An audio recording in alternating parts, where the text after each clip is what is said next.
Share করলে ভিডিওটা viral হয়ে যাবে এবং ভাইরাল হলে ওদের ক্ষতি হয়ে যাবে এবং এটাই আপনারা চান।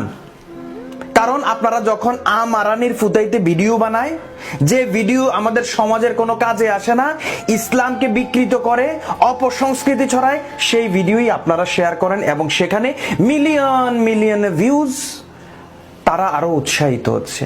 আর আজকে যখন বাংলাদেশের মুসলমান ওই যে সৌদি আরবের মাটিতে হজ করতে যাবে, তাদের বিমান ভাড়া ধার্য করা হয়ে গেছে 1,96,000, আর যারা উমরা পালন করতে যাবে তাদের বিমান ভাড়া ধরা হয়েছে কত?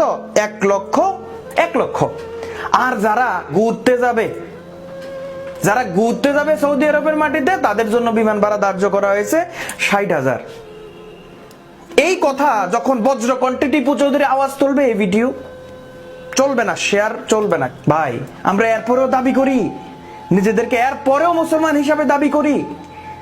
আজকে তাদের বিরুদ্ধে বজ্রকণ্ঠে একজন মুসলমান হিসাবে আজকে এই ভিডিওটি আপনাদের কাছে ছেড়ে দিলাম। যদি আপনিও মুসলমান হন, তাহলে এই ভিডিওটা শেয়ার করে ভাইরাল করে তাদের কানে পৌঁছে দিবেন। অন্যথায় আপনারা যারা মনে মনে ভেবে নিয়েছেন আমি এত টাকা গুছিয়েছি হজ করতে যাব, পারবেন না। আজকে যেই রেট দেখছেন, কালকে এই রেট থাকবে না, আরো ঊর্ধ্বগতি হয়ে যাবে। কিন্তু আপনি যদি প্রতিবাদ করে এখানে এটাকে আটকাতে পারেন, আমি মনে করি তারপরেও হজে যাওয়ার স্বপ্নটা পূরণ করতে পারবেন। আর না হয় ওই যে আলিফ মাহমুদ পায়ে হেঁটে হজে যাচ্ছে,